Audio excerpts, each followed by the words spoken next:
ఆంధ్రప్రదేశ్లో శాసనసభ లోక్సభ ఎన్నికలు ఇటీవలనే జరిగినాయి.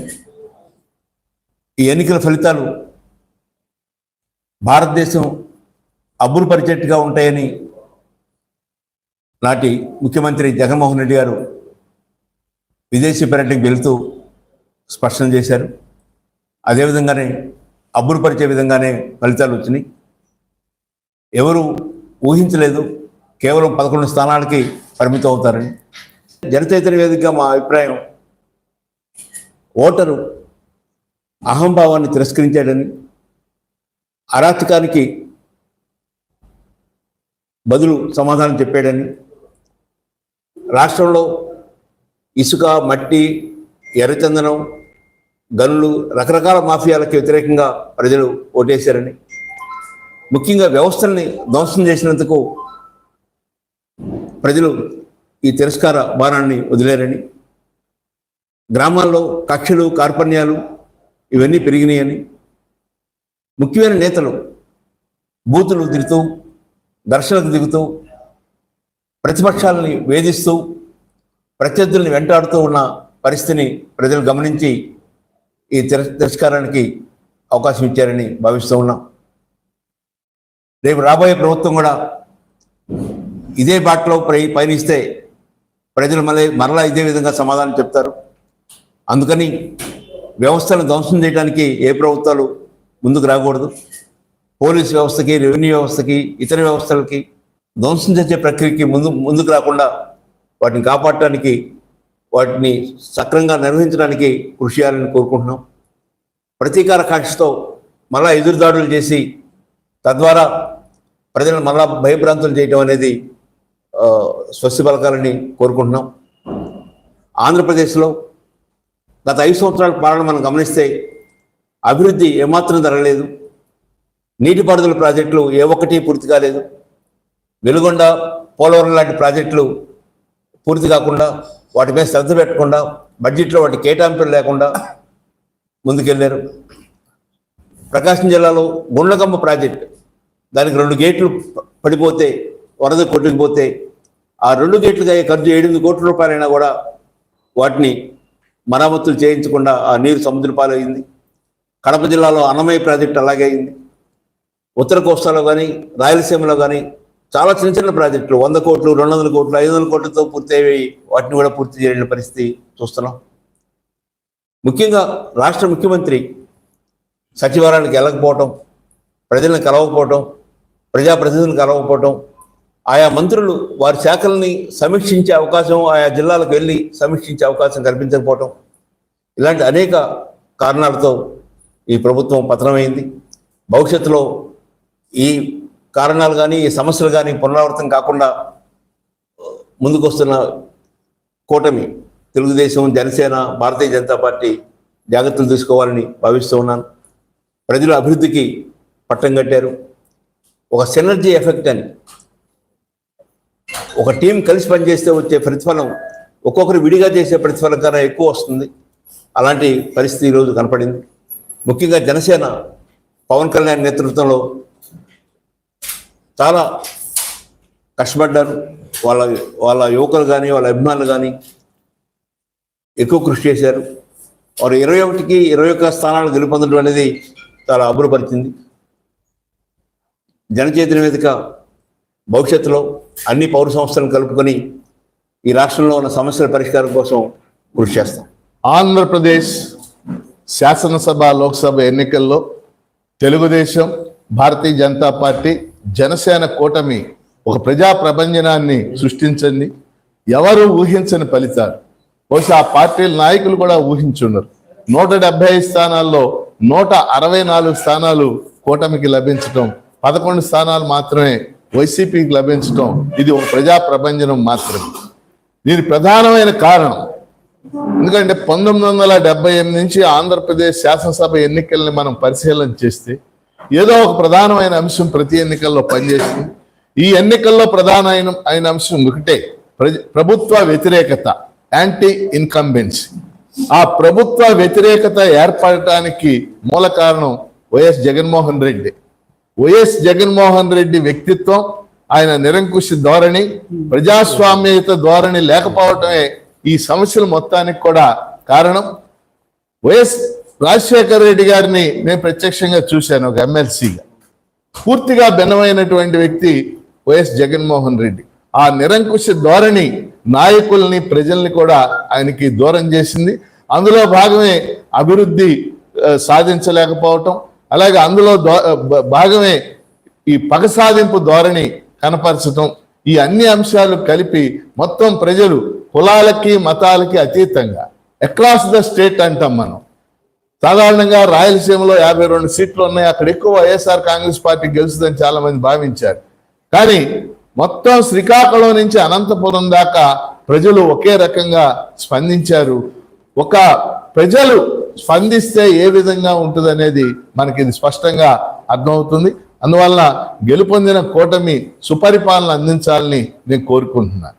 అలాగే కేంద్రంలో కూడా చాలా ఉపశమనం కలిగించే ఫలితం లభించింది. నరేంద్ర మోడీ కూటమికి, ఎన్డీఏ కూటమికి 290 సీట్లు లభించినప్పటికీ కూడా ఎగ్జిట్ పోల్స్ మొత్తం కూడా నరేంద్ర మోడీకి 350 నుంచి 400 సీట్లు చెప్పింది. కానీ దాని పూర్తి భిన్నంగా ఇండియా కూటమి ఎక్కువ విజయాలు సాధించింది. ఒక ఉపశమనం అంటే దేశవ్యాప్తంగా కూడా ఈయన మళ్ళీ గెలిస్తే ఏం జరుగుద్ది అనేటువంటి భయాందోళనలు వ్యక్తమైన ఆ ఉపశమనం, నేను కూడా ఉపశమనం పొందాను వ్యక్తిగతంగా కేంద్రంలో ఉన్నటువంటి రిజల్ట్ పట్ల. అందుకని ఈ 2 రిజల్ట్ పట్ల కూడా నేను పూర్తి హర్షాన్ని ప్రకటిస్తున్నాను. లోక్సభకి జరిగినటువంటి ఈ ఎన్నికల్లో భారతదేశ ఓటర్లు చాలా తెలివితేటలతో ఓట్లు వేసి ఇప్పుడున్న ప్రభుత్వాన్ని, అంటే స్టేబుల్ గవర్నమెంట్ ఉంటేనే ఎకానమీకి అన్నిటికీ మంచిదనే ఉద్దేశంతో ఇప్పుడున్న ప్రభుత్వాన్ని మళ్ళీ అధికారంలోకి తీసుకొచ్చిన కేవలం ఒక 10-15 సీట్లు మాత్రమే మెజారిటీ ఇచ్చేసి అపోజిషన్ పార్టీ చాలా స్ట్రాంగ్గా ఉండేట విధంగా చేసి రాజ్యాంగాన్ని వాళ్ళు ఇష్టమైనట్టు మార్చుకోవడానికి అవకాశం లేకుండా 2/3 మెజారిటీ మాకు 400 పార్ అంటే 400 లోక్సభ స్థానాలు వస్తే మా ఇష్టం వచ్చినట్టు రాజ్యాంగాన్ని మేము మార్చుకుంటాం అనే ధోరణిలో బీజేపీ వ్యవహరించింది. దానికి వ్యతిరేకంగా ప్రజలు రాజ్యాంగాన్ని బీజేపీ కానీ ఎన్డీఏ కానీ వాళ్ళందరూ వాళ్ళు మార్చుకునే విధానానికి అవకాశం లేకుండా కేవలం ఒక 20 సీట్ల మెజారిటీతో మాత్రమే మళ్ళీ మోదీని ప్రభుత్వంలోకి తీసుకురావడం జరిగింది. ఆ విధంగా బహుశా ఇప్పటివరకు జరిగిన ఎన్నికల్లో చాలా తెలివితేటలతోటి మన దేశ ఓటర్లు కేంద్ర ప్రభుత్వ విధానంలో వేశారని చెప్పని నేను అనుకుంటాను. మోదీ గారు ఈసారి ఎలక్షన్స్లో బహుశా ఆయన ఎక్స్పెక్ట్ చేస్తున్నాడు బాగా మెజారిటీ తగ్గిపోతుందని. అందువల్లనే ఎన్నో విధాలుగా బాగా కిందకి వెళ్ళి మాట్లాడాడు. తర్వాత ఈ రీడిస్ట్రిబ్యూషన్, కాంగ్రెస్ పార్టీ వస్తే రీడిస్ట్రిబ్యూషన్ చేస్తారంట, మీ మంగళసూత్రాలు తీసుకెళ్తారంట అని చెప్పని, లేకపోతే ముస్దా అని చెప్పని వాళ్ళు చాలా నీచంగా అపోజిషన్ పార్టీల పట్ల ఆయన కామెంట్స్ చేసినప్పటికీ ప్రజలు దాన్ని గ్రహించలేదు. దానికి వ్యతిరేకంగా ప్రజలు ఓటేసి అపోజిషన్ పార్టీలను చాలా స్ట్రాంగ్ చేసినందువల్ల మనం దేశ స్టెబిలిటీ ఉంటుంది, but at the same time opposition కూడా స్ట్రాంగ్గా ఉంటుంది అనే ఉద్దేశంతో మన లోక్సభ ఎలక్షన్ జరిగింది అని అనుకుంటా ఉన్నాను. భారతదేశ ప్రజల్ని ప్రత్యేకంగా అభినందించాలి ఓటర్ మహాశయులందరినీ. దీనికి కారణం ఏంటంటే హోరాహోరీగా జరిగినటువంటి దేశవ్యాప్త పోరులో సార్వత్రిక ఎన్నికల్లో బీజేపీ గతంలో సింగిల్ లార్జెస్ట్ పార్టీగా ఉండి విధానపరమైన నిర్ణయాల్లో మిగతా భాగస్వామ్య పార్టీల యొక్క ప్రమేయం లేకుండానే పరిపాలన చేసుకోవడానికి, స్వతంత్ర నిర్ణయాలు తీసుకోవడానికి గతంలో అవకాశం ఉండేది. అయితే 240 సీట్లు దాన్ని కుదించడం ద్వారా 272 సీట్లకి మెజారిటీ రావాల్సిన అనివార్యంగా భాగస్వామ్య పక్షాల మీద ఆధారపడే విధంగా ప్రభుత్వాన్ని ఏర్పాటు చేయడానికి ఓటర్లు చాలా తెలివిగా తీర్పునిచ్చారు. లేకపోతే ఎన్నికల ప్రచారంలోనే ప్రధానమంత్రి లాంటి వ్యక్తి దేశం మొత్తం అందరినీ రాజ్యాంగంలో ఏదైతే మౌలిక లక్ష్యాలు ఉన్నాయో, భారతీయులందరూ సహోదరులు, భారతదేశానికి అభివృద్ధికి పాటుపడతానని చెప్పాల్సినటువంటి ప్రధానమంత్రి మరియు హోంమంత్రులు ఇద్దరు కూడా వాళ్ళ యొక్క ఎన్నికల స్పీచ్ల్లో మనం చూసినట్లయితే పచ్చి అవకాశవాదంగా మతాన్ని అడ్డం పెట్టుకొని హిందూ మతాన్ని ప్రేరేపించే విధంగా మెజారిటీ హిందువులను ఆకట్టుకోవడం కోసం మతపరమైనటువంటి రిజర్వేషన్లు రద్దు చేస్తామని చెప్పేసి, యాక్చువల్గా అవి మతపరమైన రిజర్వేషన్లు కాదు, ముస్లింల్లో కూడా అనేకమైనటువంటి కులాలు ఉన్నాయి. కుల రిజర్వేషన్ని మత రిజర్వేషన్ కిందగా మార్చి కావాలని ఈ మతాల మధ్య చిచ్చు పెట్టడం కోసం ఒక పెద్ద విశ్వ ప్రయత్నం చేశారు. దానికి కారణం ఏంటంటే ఎన్నికల టైంలో ఇలాంటి చీప్ టాక్టిక్స్ని ప్రదర్శిస్తే మెజారిటీ హిందువులు కన్సాలిడేటెడ్గా బీజేపీకి ఓటేస్తారనే ఉద్దేశంతో ఆ విధమైనటువంటి ప్రచారాన్ని దేశవ్యాప్తంగా అనేకమైనటువంటి సభల్లో ఆయన చెప్పారు. మరలా వచ్చి నేను అలాంటి మాట అనలేదు, ఇంకా దారుణంగా ముస్లింలు రేపు కాంగ్రెస్ వచ్చినా ఇంకోటి వచ్చినా ముస్లింలు మీ ఆస్తి దోచుకుంటారు, మంగళసూత్రాలు దోచుకుంటారని చాలా ఒక కార్పొరేటర్ కూడా అలాంటి ఆరోపణలు చేయలేరు. అలాంటి ఆరోపణలు చేసి బెనిఫిట్ పొందాలని చెప్పేసి ప్రధానమంత్రి మోడీ గారు అదేవిధంగా అమిత్ షా గారు ప్రయత్నం చేశారు. దీనికి ప్రజలు మంచి తీర్పు ద్వారా ఇచ్చేశారు. ఇప్పుడు మన రాష్ట్రానికి ముఖ్యంగా ఆంధ్రప్రదేశ్కి వచ్చేటువంటి బెనిఫిట్ ఏంటంటే కూటమిలో భాగస్వామ్య పార్టీలు అయినటువంటి తెలుగుదేశం, జనసేన మద్దతు లేకుండా ఎటువంటి విధానపరమైనటువంటి నిర్ణయం తీసుకోవడానికి కేంద్రంలో బీజేపీకి అవకాశం లేదు. దానికి కారణం ఏంటంటే రేపు ప్రభుత్వ ఏర్పాటులో కూడా మన రాష్ట్రం నుంచి వెళ్తున్నటువంటి 21 స్థానాలు ఏవైతే కూటమి గెలిచిందో వాళ్ళు ప్రధానమైనటువంటి భూమికి పోషించాలి. వాళ్ళ మద్దతు లేకుండా కేంద్రంలో ప్రభుత్వం ఏర్పాటు చేసేటువంటి అవకాశం ఇప్పుడున్న బలాబలాల్లో లేదు. కాబట్టి ఎందుకంటే మనం చూసాము 2019లో ఎన్నికలు జరిగిన తర్వాత మరి ఈ 5 సంవత్సరాల్లో రాజధాని విషయంలో కానీ పోలవరం విషయంలో కానీ ముఖ్యంగా రాష్ట్రాలకు సహాయం చేసే విషయాల్లో ఆంధ్రప్రదేశ్ చాలా చివరి స్థానంలో బీజేపీ ట్రీట్ చేయడం జరిగింది. గతంలో 2014లో గెలిచినప్పుడు కూటమిగా ఉన్నప్పటికీ ఈ పార్టీలు ఆయనే వచ్చి ఇక్కడ రాజధానికి శంకుస్థాపన చేసి శిలాఫలకం వేసినప్పటికీ కనీసం రాజధానికి సంబంధించి విభజన చట్టంలో 2014 చట్టంలో ఏవైతే ఉన్నాయో పోలవరం కానీ, కడప స్టీల్ ప్లాంట్ కానీ, స్పెషల్ స్టేటస్ కానీ, రాజధాని నిర్మాణానికి నిధులు కానీ ఇవ్వనటువంటి పరిస్థితి.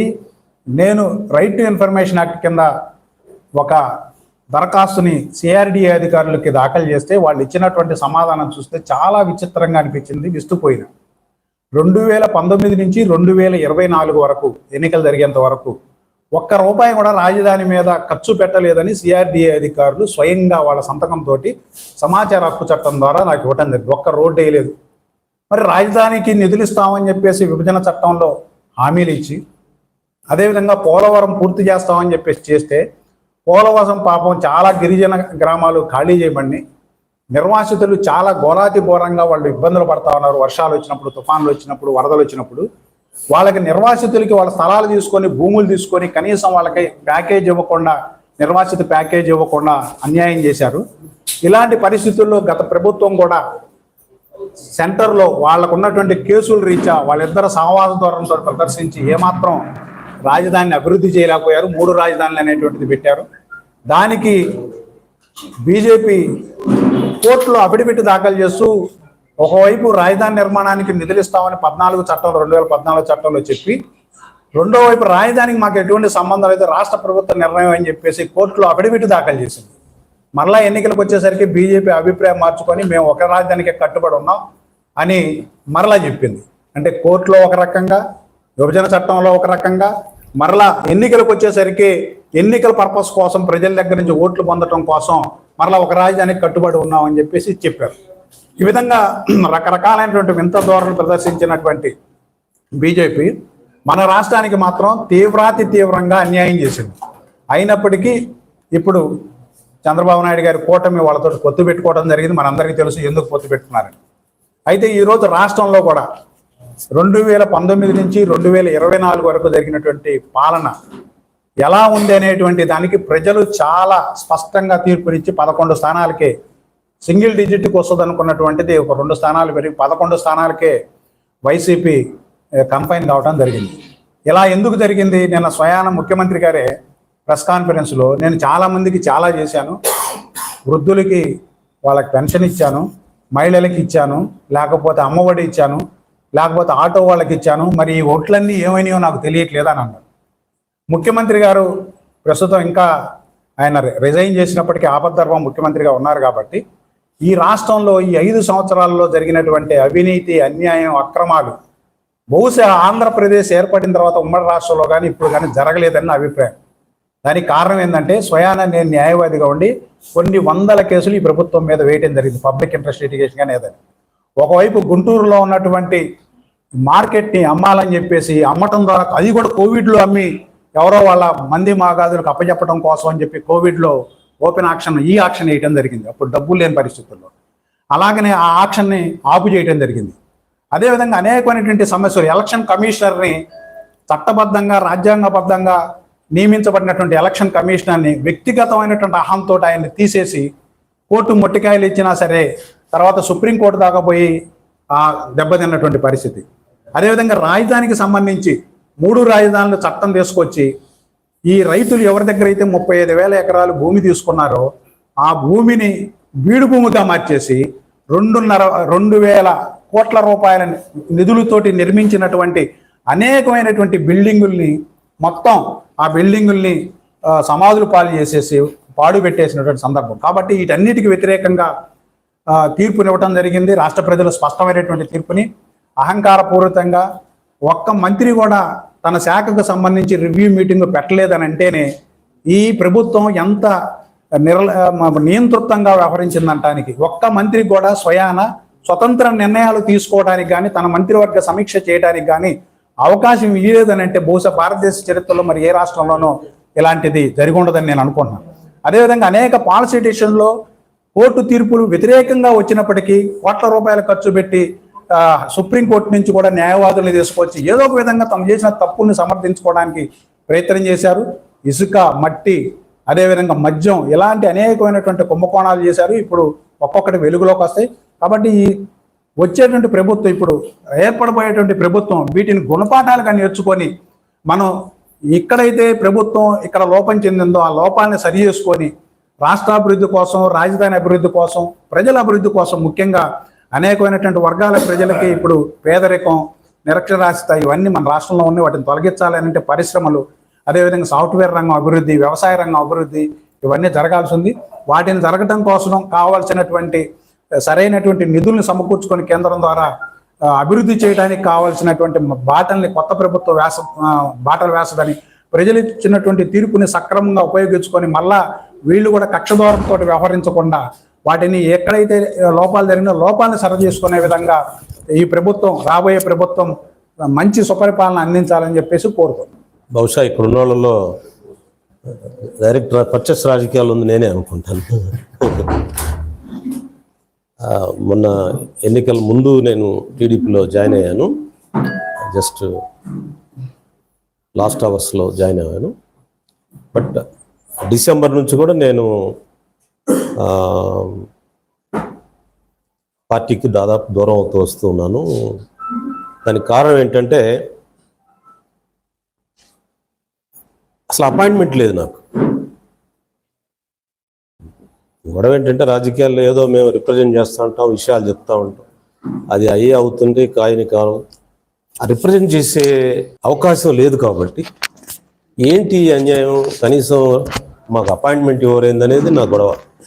అంతకు సంవత్సరంన్నర ముందు నుంచి కూడా నాకే కాదు చాలామంది ఎమ్మెల్యేలు కూడా అపాయింట్మెంట్ లేదు. వాళ్ళందరూ గుసగుసలాట కానీ ఎవరు చెప్పలేకపోతారు, చెప్పడానికి మార్గం లేదు. చెప్పడానికి సజ్జల గారు ఉంటారు, సజ్జల గారు చూద్దాం చేద్దాం అంటాడు, ఆయన కూడా బిజీగా ఉంటాడు, వెళ్ళిపోతాడు. అసలు అపాయింట్మెంట్ ఒక ఎమ్మెల్యేకి, ఆయన రాష్ట్ర అధ్యక్షుడు, నేను జిల్లా అధ్యక్షుడు. జిల్లా అధ్యక్షుడికి సంవత్సరంన్నర అపాయింట్మెంట్ లేకపోతే ఎంత ఫ్రస్ట్రేషన్ ఉంటుందో మీరు అర్థం చేసుకోండి. ఏమన్నా విషయాలు ఏమన్నా మాకేం నిధులు ఉండవు, విధులు ఉండవు, కనీసం ఎవరికో దేనికి సంబంధించో మాట్లాడాలని ఆశ ఉంటుంది, ముఖ్యమంత్రి గారితో మాట్లాడాలని. అలాంటి అవకాశం లేకపోవడం అనేది ప్రజాస్వామ్యంలో చాలా విడ్డూరం. అది భవిష్యత్తులో అలాంటివి జరగకుండా రాజకీయ పక్షాలు జాగ్రత్త పడాలి. అది ఎంత ప్రమాదానికి దారితీస్తుందో అనేది, ప్రజల మధ్య సంబంధాలు లేకపోతే, రాజకీయ సంబంధాలు లేకపోతే ఎంత విధ్వంసంతో ఈ ఎన్నికల ఫలితాలు అర్థమవుతాయి. ఎమ్మెల్యేలకు అపాయింట్మెంట్ లేదు, జిల్లా అధ్యక్షులకు అపాయింట్మెంట్ లేదు, మంత్రులు వాళ్ళు ఏదో ఫోటోలు దిగటానికి వాళ్ళ అవసరాల కోసం వాళ్ళు అవస్థపడటం, కార్యకర్తలకు అపాయింట్మెంట్ లేదు, ఇక చిన్న చిన్న నాయకులకి అపాయింట్మెంట్ లేదు, లోకల్ మండల్ లెవెల్ నాయకులు, జిల్లా స్థాయి నాయకులు అపాయింట్మెంట్స్ లేవు. ఈ ఇంటరాక్షన్ లేకపోవటం వల్ల, ఫీడ్బ్యాక్ లేకపోవటం వల్ల, తన చుట్టూ ఉండే మంది మార్బలం చెప్పే మాటలు వినటం వల్ల ఒక విధమైన ఇఫోరియాకి వెళ్ళిపోయి తనే కరెక్టు, తను చేసే పనులే కరెక్ట్ అనే ఒక భావనలోకి వెళ్ళిపోవటం వల్ల ఆయన్ని ఒక విగ్రహం చేసినట్టు చేసి అక్కడ లోపల పెట్టేసి వీళ్ళంతా చుట్టూ భజన చేయటం వల్ల ప్రజలకి ఆయనకి సంబంధాలు తెగిపోయి మొత్తం ప్రజలంతా కోపంతో ఓట్లేశారనేది అదొక కారణంగా నేను భావిస్తూ ఉన్నాను. కనీసం నేనున్న నా స్థాయిలో కూడా రోజు 10 మందిని కలవకపోతే, ఒక 50 మందిని కలవకపోతే రాజకీయ నాయకుడు ఎట్లా? రాజకీయ నాయకుడికి ప్రజలను కలవకుండా ఏంటది? ఎట్లా ఫీడ్బ్యాక్ వస్తుంది? నేను చేసే తప్పులో మంచో లేకపోతే వాళ్ళ అవసరాలు ఏంటో నేను తెలుసుకోవాలి కదా. ముఖ్యమంత్రి గారు అంటే జగన్మోహన్ రెడ్డి గారు ఇది చాలా ప్రాథమికమైన పొరపాటు జరిగింది అనేది నా ఫస్ట్ అబ్జర్వేషన్. రెండో అబ్జర్వేషను ఎన్నికలు, గెలుపు ఓటములు. 2014 చూసాము మన రాష్ట్రం, 19 చూసాము, 24 చూసాము. 14లో అప్పుడు వాలంటరీ సిచ్యువేషన్, అంటే రాష్ట్ర విభజన జరగటం అనేక కారణాల వలన సింపుల్ మెజారిటీతో టీడీపీ కూటమి వచ్చింది. 2019లో కూటమి ఏర్పడకపోవడం వల్ల ఎవరికి వాళ్ళే పోటీ చేయటం ఒకటి కారణం. జగన్మోహన్ రెడ్డి గారిని ఒకసారి చూద్దాం అనుకోవడంతో మొత్తం జగన్మోహన్ రెడ్డి గారికి 151 వచ్చాయి. ఆ పొరపాటు వల్ల జగన్మోహన్ రెడ్డి గారు ప్రజలంతా నా వైపు ఉన్నారు, నేను చెప్పిందే కరెక్ట్ అనే ఒక భావనకి వెళ్ళటం, ఆయన చుట్టూ ఉండే భజన పనులు అలా చెప్పటం. ఎమ్మెల్యేలు, మంత్రులు అంటే లేకపోతే రాజకీయ నాయకులు అంటే మా డ్యూటీ ఏంటంటే ప్రతిపక్షాన్ని తిట్టడం, లేదా ప్రతిపక్షానికి ఒక అప్పీల్ చేయటం, లేకపోతే ప్రజలకు ఒక అప్పీల్ చేయటం, ఒక సబ్జెక్ట్ గురించి మాట్లాడటం. ఈ ధోరణి పోయి ఎవడు బాగా తిడితే వాడు దగ్గర అవుతాడు, వాడు మార్కులు వస్తాయనే పరిస్థితిలో ఎగబడి తిట్టడం స్టార్ట్ చేశారు. దాంతో ప్రజలు కూడా అసహించుకున్నారు. వాళ్ళు తిట్టడం, వీళ్ళు తిట్టడం, ఇదే గొడవ. దీన్ని ప్రజలు మంత్రులు ఏంది ఇట్లా మాట్లాడుతున్నారు, రాజకీయ నాయకులు ఇలా మాట్లాడుతున్నారు, వీళ్ళందరూ ఏంది ఇట్లా మాట్లాడుతున్నారు, తిట్టపోతే అసలు కనీసం మర్యాద కూడా దాక్కవు. తిడితే ఆ రోజుకు వాడికి ఏదో ఆయన ఫోన్ అన్న చేసి కింద లెవెల్లో సజ్జల గారన్నా మాట్లాడతారు, లేకపోతే తిట్టపోతే అసలు మాట్లాడడం. ఈ విధమైన ఒక యుఫోరియాకి వెళ్ళిపోయి ప్రజలకి డిస్కనెక్ట్ అయిపోయారు. తర్వాత మనం 2014, 19, 24 ఎన్నికలు పరిశీలిస్తే 14లో కూటమి వల్ల సింపుల్ మెజారిటీ, 19లో కూటమి లేకపోవడం వల్ల జగన్మోహన్ రెడ్డి గారికి 151, మళ్ళీ 24లో కూటమి ఏర్పడితే ఇంత భయంకరమైన తీర్పు. ఈ తీర్పు బహుశా భారతదేశ హిస్టరీలో నేను ఎక్కడ చూడలేదు.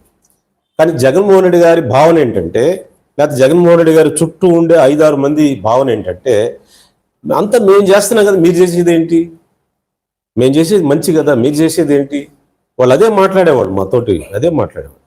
ఇంకా ఆయనకి ఏం చేయాలో చెప్పండి. ఆయన పాపం చేతి ఎముక లేకుండా చేస్తూ ఉన్నాడు. ఆయన చేస్తూ ఉంటే మీరు అది ఇంకా ప్రతిపక్షాలు మీరు అటాక్ చేయండి, అంతే కదా మీ డ్యూటీ, పదవులు అయ్యే వస్తాయి మీకు. అలాంటి ఒక పెద్ద అసలు చర్చ లేదు, డిబేట్ లేదు, ఇంటరాక్షన్ లేదు, ఒక సంబంధాలు లేవు, మానవ సంబంధాలు లేవు, రాజకీయ సంబంధాలు లేవు. లేకపోయేసరికి కార్యకర్తలు ఓన్ చేసుకోలేదు పార్టీని, నాయకుడు ఇచ్చిన సందేశాన్ని కిందకి ఎవరు తీసుకెళ్ళలేదు, ఎవరో వాలంటీర్లు నమ్ముకున్నారు, ఐప్యాక్ నమ్ముకున్నారు. రాజకీయ వ్యవస్థలు అలా నిర్మాణం అవుతాయా? మానవ సంబంధాలు అలా ఉంటాయా? వైవిధ్యభరితమైన మానవ సంబంధాలు మెయింటైన్ చేయటం ఎంత కష్టం. ఊరికే అట్లా వదిలేస్తే అది వెళ్ళిపోతాయా? అందువల్ల ఆ విధ్వంసం నుంచి ఇది వచ్చింది. అందువల్ల ఈ తీర్పు బహుశా నేను ఎక్కడ వినలేదు, నేను ఎక్కడ చదవలేదు. బహుశా ఇది ఒక సందర్భాన్ని చరిత్రలో గుర్తు చేయాలి, మాస్టర్లు ఉన్నారు కాబట్టి. ఎమర్జెన్సీ టైంలో నేను చిన్నవాడిని, నేను 10th క్లాస్ అప్పుడే కొంచెం స్కూల్ రాజకీయాలు ఉండేవాడిని. ఎమర్జెన్సీ ఇందిరాగాంధీ గారు 20 పాయింట్ ఫార్ములా పెట్టారు. ఫార్ములా పెట్టి ఎస్సీ ఎస్టీలకి బాగా చేస్తూ ఉన్నారు. ఎస్సీ ఎస్టీలు అంతా ఆమె వైపు ఉన్నారనుకున్నారు. చివరికి ఎన్నికలు జరిగితే మళ్ళీ ప్రజాస్వామ్యం లేదు, అందరిని జైల్లో వేశారు. ఒక పక్క మాట్లాడే వాళ్ళని, పత్రికల్ని, రాజకీయ నాయకుల్ని అందరిని జైల్లో వేశారు. నేను సంక్షేమం చేస్తున్నాను ఆమె చెప్తే చివరికి ఏమైందంటే చివరికి ఆవిడే ఓడిపోయి పార్టీ ఓడిపోయి చాలా గందరగోళం. అంటే ఏంటంటే నియర్ సంక్షేమం వలన ప్రజాస్వామ్యంలో ప్రజలు అంగీకరించరు. ప్రజలు వాక్ కూడా కోరుకుంటారు, డిబేట్ కోరుకుంటారు, డైలాగ్ కోరుకుంటారు, అపాయింట్మెంట్ కోరుకుంటారు, స్పర్శ కోరుకుంటారు, మనుషులు కలిసి మాట్లాడుకోవాలంటారు. భారతీయ తత్వంలోనే ఒకటి డిబేట్ చేయటం అనేది, సంభాషించడం అనేది. మన వేదాలు, ఉపనిషత్తులు అంత సంభాషణే నిలబడుతుంది. కానీ సంభాషణ లేనిది ఊరికే ఏదో నేను చేశాను, అన్నం పెట్టానంటే ఇంట్లో ఒక సామెత ఉంది, dog can have a right to BARC అని. ప్రజాస్వామ్యంలో ఊరికే మన ఇంట్లో ఉన్న వాళ్ళందరికీ అన్నాలు పెట్టి సరిపోద్ది, వాళ్ళు మాట్లాడొద్దా? ఒక ఫాదర్గా అందరికి భోజనాలు పెట్టేసి మంచి చికెన్ మటన్ పెట్టేసి మీరు ఎవరు మాట్లాడొద్దంటే ఎలా ఉంటుంది?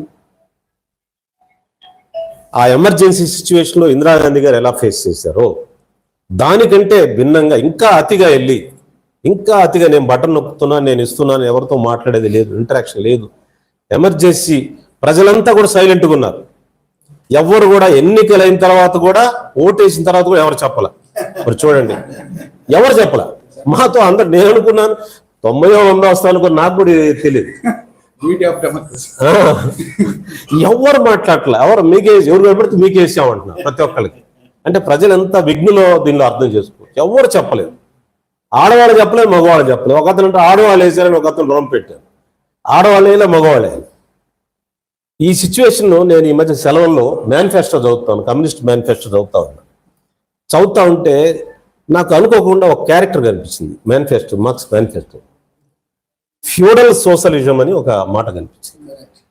ఫ్యూడల్ సోషలిజం అంటే ఏంటంటే పేదలను చూపించి ఏడుస్తూ, పేదల్ని మీకోసం నేను పనిచేస్తాను, మీకోసమే నేను ఉన్నానని చెప్పి పేదల గురించి మాట్లాడుతూ, కానీ భూస్వాముల కోసం పనిచేయటం. That is called as a feudal socialism. Exactly ఆ సిచ్యువేషను, కార్ల్ మార్క్స్ చెప్పిన ఆ సిచ్యువేషను ఇప్పుడున్న ప్రభుత్వానికి అది సూట్ అవుతుంది. This called as feudal socialism. అంటే సమాజాన్ని వెనక్కి తీసుకెళ్ళటమే కానీ ముందుకు తీసుకెళ్ళటం కాదు ఇది అనేది నా అబ్జర్వేషన్గా తెలియజేస్తూ, కొన్ని కులాలు తర్వాత ఎవరు ఎన్ని కులాలు ఉన్నాయో అందరికీ తెలుసు, ఎవరు పొలం ఆడుకుంటుంది. అధికారం వచ్చిన తర్వాత government should appears to be A collective combination of every caste అన్నట్టు ఉంటుంది. అందరిని కలుపుకొని పోతున్నట్టుగా కనిపిస్తారు, అన్ని కులాలు అన్ని మతాలను కలిసి ప్రయాణం చేస్తున్నట్టు కనిపిస్తారు, appears to be like that. కానీ ఈయన అసలు ఓపెన్గా చెప్పేది యు ఆర్ ఎక్స్క్లూడెడ్, నా ఎస్సీలు, నా ఎస్టీలు, నా బీసీలు అన్నాడు, కానీ మిగతా వాళ్ళందరినీ దూరం చేసినట్టుగా సంకేతం ఇచ్చారు. మిగతా వాళ్ళంతా వీళ్ళతో మాట్లాడుకొని గ్రామాల్లో కలిసే ఉంటారు, ప్రజలంతా కలిసే ఉంటారు, అన్ని కులాలు కలిసే ఉంటాయి. నన్ను ఎక్స్క్లూడ్ చేశాడు ఈయనంటే కింద పడ్డాడు కూడా కింద సాయం చేసాడు నిన్నట్టు ఎక్స్క్లూడ్ చేస్తారంటారు. ఇద్దరు మాట్లాడుకుని అందరూ కలిసి ఓట్లు ఇస్తారు. The interaction of the people. SC ఓసీల మధ్య సంబంధాలు ఉండవా? బీసీలు ఓసీల మధ్య సంబంధాలు ఉండవా? నువ్వు అంతా ఎక్స్క్లూడ్ చేస్తే, ఒక కులాన్ని ఎక్స్క్లూడ్ చేస్తే, ఎస్సీలో ఒక కులం ఎక్స్క్లూడ్. ఎస్సీలో అంటే నేను I represent Madiga caste. Madiga క్యాస్ట్కి ఎంత ఇంజెస్ట్ చేస్తున్నారంటే నో, మాట్లాడే ప్రశ్నే లేదు. ఈ ఎక్స్క్లూడ్ అయినంతా ఇంక్లూడ్ అయినంతో మాట్లాడుకొని అందరూ కలిసి ఓడించారు. దిస్ ఈస్ హ్యాపెనింగ్ అనమాట. అందువల్ల ఇప్పుడు ఏ ప్రభుత్వం అయినా ఎవరైనా సరే ఇప్పుడున్న ఈ ఎక్స్పీరియన్స్ 14, 19, 24 ఈ ఎక్స్పీరియన్స్ తీసుకొని ఎవరిని ఎక్స్క్లూడ్ చేసినా ఇంక్లూడ్ చేసినా అందరూ కలిసే ఉంటారు ప్రజలు అనేది ఒకటి గుర్తుపెట్టుకోవాలి. Exclusion inclusion based on the some criteria, some measurements ప్రకారం, పావర్టీ ప్రకారం ఉండాలి కానీ, లేకపోతే సిచ్యువేషన్ ప్రకారం ఉండాలి కానీ, బై బర్త్ బై క్యాస్ట్ ప్రకారం ఎక్స్క్లూడ్ చేస్తే భారతదేశం ఒప్పుకోదు. అది కేంద్రంలో అదే తీర్పు. దాదాపు ఒక కమ్యూనిటీని ఒక రిలీజన్ ఎక్స్క్లూడ్ చేస్తూ ఇప్పుడే మనోడు చెప్పాడు. అందువల్ల రాజకీయాల్లో ఇంక్లూజివ్ నేచర్ ఉండాలి, రాజకీయాల్లో కలుపుకొని నేచర్. కొంతమందికి బెనిఫిట్ ఎక్కువ జరగవచ్చు, కానీ ఎక్స్క్లూజన్ చేస్తే ఇంక్లూడ్ అయిన వాళ్ళు కూడా హ్యాపీగా ఉండరు, అందరూ కలిసిమెలిసి ఉంటారు ప్రజలు, సమాజం యునైటెడ్గా ఉంటుంది. ఈ థియరీని గమనించాలి. This situation so called feudal socialism, ఇది మీరంతా మీద టచ్లో ఉన్నారు కాబట్టి మీరు చదవాలి. ఆ సిచ్యువేషన్స్ అప్లై అవుతుంది. డెమోక్రసీలో ఇలాంటిది వాంఛనీయం కాదు. ప్రతిపక్షం బలంగా ఉండాలి. ఇప్పుడు అంత థంపింగ్ మెజారిటీ వచ్చింది. ఈ మెజారిటీ వచ్చే సిచ్యువేషన్లో మరి వీళ్ళు ప్రజల ఆకాంక్షలను ఎలా ముందుకు తీసుకెళ్తారో చూడాలి. ఇలాంటి సివిల్ సొసైటీ గ్రూప్స్ విజిలెంట్గా ఉండి మళ్ళీ అలాంటి ఒక భయంకరమైన పరిస్థితి రాకుండా డెమోక్రసీ ఉండాలి, డైలాగ్ ఉండాలి. మినిమం డెమోక్రసీ కోరుకుంటారండి ప్రజలు. నువ్వు మాట్లాడలేవు, మా ఫోన్లన్నీ ట్యాపు. నేను ఎవరితో క్యాజువల్ రిలేషన్ మాట్లాడితే బాగున్నావా, నీ ఎలా ఉన్నారు ఏంటని పాత సంబంధాల్లో మాట్లాడితే I was called and I was excluded. Very cordial relation. దాంట్లో నేను మాట్లాడే రాజకీయాలు కాదు, ఏం కాదు. అంటే అంత వాచింగ్, అంత భయం, అంత భయపడితే పరిపాలన చేయగలుగుతామా? మానవ సంబంధం లేకుండా ఎవడో పేకాడుతుంటాడు, ఎవరో భోజనాలు చేస్తారు ఇంట్లో 2 పార్టీలు కలిసి, అలాంటి సింపుల్ మానవ సంబంధాలు కూడా మనం ప్రశ్నిస్తే అంత భయపడితే రాజకీయాలు చేయగలుగుతామా? ఏం 2 పార్టీలు వాళ్ళు పెళ్లి సంబంధాలు ఇచ్చి పుచ్చుకోకూడదా? 2 కులాల వాళ్ళు ఈ సంబంధాలు ఇచ్చి పుచ్చుకోకూడదా? ఎక్స్క్లూజన్ ఉంటుందా? ఏదో క్యాజువల్ రిలేషన్ మాట్లాడితే I am the victim of that situation. నేను మామూలు సంబంధాలు, ఏదో పాత సంబంధాలు, స్నేహ సంబంధాలు, ఏదో ఫోన్ వచ్చింది, ఫోన్ మాట్లాడా, దట్ ఫోన్ వాజ్ ట్యాప్డ్, ఆ ఫోన్ బట్టి నన్ను ఎక్స్క్లూడ్ చేశాను. అసలు అంత భయపడితే ఎట్లా? దాంట్లో ఏమైనా రాజకీయం ఉందా? దాంట్లో ఏదన్నా మానవ సంబంధాలు, అది ఏం లేదు. సో ఇలాంటి సిచ్యువేషను, ఇలాంటి అభద్రతా భావం నాయకుడికి ఉండకూడదు. అంత ఐరన్ ఫిస్ట్లో ఉంటే మనుషులు బతకలేరు, మనుషులు ఇదిగాలేరు. చాలా ఫ్రీగా ఉండాలి. అదే మన డెమోక్రసీ, అదే మన రాజ్యాంగమే డిబేట్ చేయమని చెప్పి, రాజ్యాంగంలో ప్రతి అంశం డిబేట్ చేస్తుంది. కోర్టులు ఉంది ఎందుకు, ప్రెస్ ఉంది ఎందుకు, అసెంబ్లీ ఉంది ఎందుకు, మాట్లాడి చర్చించి తత్వాలు తేవాలి. ప్రెస్ ఉంది ఎందుకు, కొత్త సమస్యలు డిబేట్ చేయాలి. వాళ్ళు ఒకటి రాస్తారు, వీళ్ళు ఒకటి రాస్తారు, రెండింటి కలిసి డిబేట్ చేసిన న్యాయం జరగాలి. అట్లా డిబేట్ అనేది విస్మరించి సమాచారాన్ని స్వీకరించకుండా ప్రజలకు నేను మంచి చేస్తున్నాను, నేను సంక్షేమం చేస్తున్నాను అనే భ్రమలో ఉంటే, కొంతమందిని ఎక్స్క్లూడ్ చేస్తే, exclusion it self is a danger to the society. ఈ మెసేజ్ ఇస్తారు ప్రజలు కలిసి ఐక్యమత్యంగా ఉంటారనేది ఒక సందేశంగా తీసుకోవాలి. ఇప్పుడున్న ప్రభుత్వం కూడా ఈ సిచ్యువేషన్ గుర్తించి, ఇప్పుడున్న ఈ ఎక్స్పీరియన్స్ని తీసుకొని ముందుకెళ్ళాలి. లేకపోతే ప్రజలు డిఫరెంట్గా థింక్ చేస్తారు, ప్రజల ఆలోచనలు వేరుగా ఉంటాయి, చెప్పరు. ప్రజలు సైలెంట్గా ఉన్నారంటే, ఏం మాట్లాడలేదంటే చాలా ప్రమాదం. మనం చూసాం, మన ఎన్నికలప్పుడు ఎవరేం మాట్లాడలేదు, ఎవరేం చెప్పలే. ఆడవాళ్ళు చెప్పలే, మగవాళ్ళు చెప్పలే, ఎస్సీలు చెప్పలే, బీసీలు చెప్పలే, ఎవరు మన వెనకలేరు చివరికి. ఎవరేం మాట్లాడలేదంటే కొంప కూలలేదు. మాట్లాడితేనే జ్ఞానం వస్తుంది, మాట్లాడితేనే సంభాషిస్తేనే ఆ ఈజ్ అవుట్ అవుతుంది. ఎప్పుడైతే ఈజ్ అవుట్ కాలేదో బ్లో అప్ అవుతుంది. దట్ ఈస్ ది సిచ్యువేషన్ అన్నమాట. అందువల్ల జగన్మోహన్ రెడ్డి గారు రాజకీయాల్లో మరి ఉంటాడా, కొనసాగుతాడా లేదా ఆయన ఇష్టం. కానీ ఇలాంటిది ప్రజాస్వామ్యం సహించదు, ప్రజలు ఒప్పుకోరు. భారతదేశం అనేది విభిన్నమైంది. ఈ సిచ్యువేషన్ ఎక్స్క్లూజన్ నేచర్ మంచిది కాదు, ఫ్యూడల్ సోషలిజం అనేది కరెక్ట్ కాదు, నేనే మంచి చేస్తున్నాననే భావన కరెక్ట్ కాదు. మంచి అనేది time to time, day to day, గంటకు మారిపోతుంది. మంచి రిలేటివ్ టర్మ్ అది. నువ్వు చేసే మంచి అంటే ఇంట్లో ఈ కూర పెడితే నెక్స్ట్ ఇంకో కూర ఎందుకు కొనుక్కుంటాము? మానవ టేస్ట్ అది. అందువల్ల ఈ అన్ని సిచ్యువేషన్లో కొత్త ప్రభుత్వం ఇప్పుడున్న కాంప్లెక్సిటీని గుర్తించి మరి ఇటు బీజేపీని జనసేనని కలుపుకొని ఎలా ముందుకెళ్ళాలి, ప్రజల ఆకాంక్షలు ఎలా తీరాలి, వీటి మీద సరైన చర్చ చేసి జాగ్రత్తగా ముందుకెళ్లాలని కోరుతా ఉన్నాను. ఏపీలో కూడా ఫోన్ ట్యాప్లు జరిగినాయి. నా ఫోన్ ట్యాప్ జరిగింది. నాతో సజ్జల రామకృష్ణ గారి నాయకత్వంలో జరిగిన ఫోన్ ట్యాపింగ్. ఆయన దాని సూత్రధారి. ఫోన్ ట్యాపింగ్లో వచ్చినటువంటి చిన్న సంబంధాలను కూడా చెడుగా ముఖ్యమంత్రి గారికి చెప్పి దూరం చేశాడు. అందరి రాజకీయ నాయకులు అందరి మీద నిఘా పెట్టాడు. తనకు నచ్చిన వాళ్ళకి నిఘా పెట్టి చెప్పడు. తన నచ్చపోతే చిన్న విషయాలు, మానవ సంబంధాలు కూడా వాళ్ళతో కలిసి కాఫీ తాగామనేది కూడా చాడీగా చెప్పేవాడు. చెప్పి ఆయన్ని స్పాయిల్ చేసి ఆయన కొంప ముంచాడు. ఆంధ్రప్రదేశ్లో కూడా ఫోన్ ట్యాపింగ్ మీద విచారణ జరగాలి. ఫోన్ ట్యాపింగ్ విచారణ జరగాలి. ఎందుకంటే భవిష్యత్తులో ఇలాంటి జరగకూడదు. చిన్న మానవ సంబంధాలు లేకుండా వాడు అవతల పార్టీలో ఉంటే, అవతల వేరే కులం అయితే మాట్లాడుకుంటామా? మన సంబంధాలు ఎక్కడిపోతే గ్రామాల్లో పెరిగాం, ఊళ్ళలో పెరిగాం, కలిసి చదువుకున్నాం, కలిసి ఉంటాం, ఎన్నో సంబంధాలు ఉంటాయి. కలిసి మాట్లాడితే ఫోన్ వస్తే ఆ ఫోన్లో పలానాదంతో ఎందుకు మాట్లాడామని నన్ను విక్టిమైజ్ చేశారు. మొత్తం ఫోన్ ట్యాపింగ్కి సూత్రధారి సజ్జల రామకృష్ణారెడ్డి. అతన్ని విచారించాలని డిమాండ్ చేస్తుంది.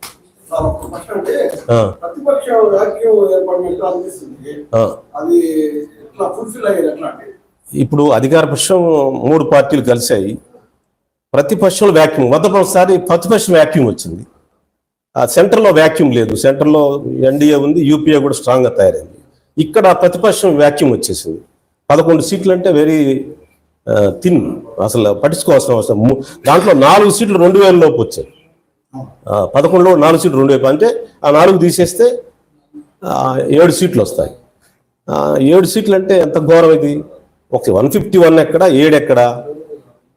అందువల్ల ఆయన మరి ఈ సిచ్యువేషన్ డిమోరలైజేషన్ నుంచి మోరలైజేషన్ వచ్చి పెంచుకొని ప్రజల దగ్గరికి వెళ్ళి మళ్ళీ ప్రతిపక్షం తీసుకురావాలంటే it is a difficult task for him. అందువల్ల ఆయన he should think and he should pave the way for the new class, new situation for the opposition. ఇటువంటి నేచర్ ఉన్న జగన్మోహన్ రెడ్డి గారు నేతృత్వం ప్రతిపక్షాలకు సరిపోతాడా? ప్రతిపక్ష పాత్ర అదే it is very difficult situation. నేను చెప్పే ఫ్యూడల్ సోషలిజం అని చెప్పాను కదా, ఆ మనస్తత్వం, ఆ మైండ్ సెట్ నుంచి ఆయన మరి ఇప్పుడున్న 11 సీట్స్ అంటే చాలా మీగర్, 7 సీట్లు వచ్చినట్టు లెక్క నా దృష్టిలో. ఈ సిచ్యువేషన్లో ఆయన మోరల్ స్ట్రెంగ్త్ డిమోరలైజ్ అయ్యాడు. ఈ సిచ్యువేషన్ నుంచి బయటపడి మళ్ళీ ప్రతిపక్షంగా రావడం, ప్రజాస్వామ్యంలో మళ్ళీ ప్రభుత్వాన్ని, ప్రజల యొక్క హక్కుల కోసం మాట్లాడటం చాలా కష్టం. కాబట్టి ఆయన విజ్డమ్కే వదిలేస్తున్నాను. ఆయనే ఆలోచించి ఆయన ఉండటమా, కంటిన్యూ అవ్వటం, లేదా ఎగ్జిట్ అవ్వటం అనేది ఆయనే ఆలోచించుకోవాలి. I think he should apply his wisdom and he should way the path for new class to emerge. మొక్క సైలెంట్. ఈ ఎన్నికలు నాకైతే చాలా నిరుత్సాహాన్ని కలిగించాయి. దానికి కారణం ఏంటంటే ఇప్పుడు వాళ్ళ టాపిక్కే ఎన్నికల విశ్లేషణ. ఈ రాష్ట్రం పాడైపోవడానికి, విధ్వంసం అవడానికి ముఖ్యంగా 2 కారణం. ఒకటి Narendra Modi, 2 Jaganmohan Reddy. My slogan has been Modi loves Jagan than anyone in the state. ఆ 2 కలిసి ఈ రాష్ట్ర అభివృద్ధికి చాలా నాశనం చేశారు. అయితే చాలా తెలివిగా చేశాము అని నరేంద్ర మోడీ, జగన్మోహన్ రెడ్డి అనుకున్నారు. 2 కలిసి ఒక ట్రాప్ వీవ్ చేసి చంద్రబాబు నాయుడిని అరెస్ట్ చేసి చంద్రబాబు నాయుడిని నరేంద్ర మోడీ తోటి పొత్తు పెట్టుకునే విధంగా జగన్మోహన్ రెడ్డి ప్రయత్నం చేశాడు. అలా పొత్తు పెట్టుకోకుండా ఉంటే భారతీయ జనతా పార్టీ సింగిల్గా పోటీ చేసేది. ఈ 8 సీట్లు కూడా అసెంబ్లీలో భారతీయ జనతా పార్టీకి వచ్చేవి కాదు, 3 లోకసభ సీట్లు కూడా వచ్చేవి కాదు. ఇప్పుడు ఎవరికైతే పనిష్మెంట్ జరగాలో అది ఒక జగన్మోహన్ రెడ్డికే జరిగింది, కానీ నరేంద్ర మోడీ తప్పించుకున్నాడు, భారతీయ జనతా పార్టీ తప్పించుకుంది. That is how I'm very much disappointed after this election. పెద్దలందరూ చెప్పారు, రాబోయే తెలుగుదేశం ఆధ్వర్యంలో ఉన్న ప్రభుత్వం ఏం చేయాలనే దానికి ముఖ్యంగా ఒకటి, మా మిత్రుడు మద్యపాన నిషేధ ప్రచార కమిటీకి 3 ఏళ్ళు చైర్మన్గా కూడా ఉన్నారు. ఇక్కడ నేను చెప్పదలుచుకుందంటే ముఖ్యంగా ముందు ఈ మద్యం వ్యాపారంలో నుంచి ప్రభుత్వం బయటకు వెళ్ళిపోవాలి. Government has no business to run this liquor business. అది ఒక రిఫరీగా ఉండాలి, కానీ అదే ఒక ప్లేయర్గా ఉండటం చాలా తప్పు. మద్యం వ్యాపారాల నుంచి ప్రభుత్వం బయటకు వెళ్ళిపోవాలి. పూర్వంలాగానే ప్రైవేట్ కాంట్రాక్టర్స్కి టెండర్సో లేకపోతే పాటలు పెట్టో ఇచ్చేసుకోవాలి. 2, ఇప్పుడు ఉన్న ఆర్థిక పరిస్థితి దృష్ట్యా ఆదాయం చాలా ఇంపార్టెంట్.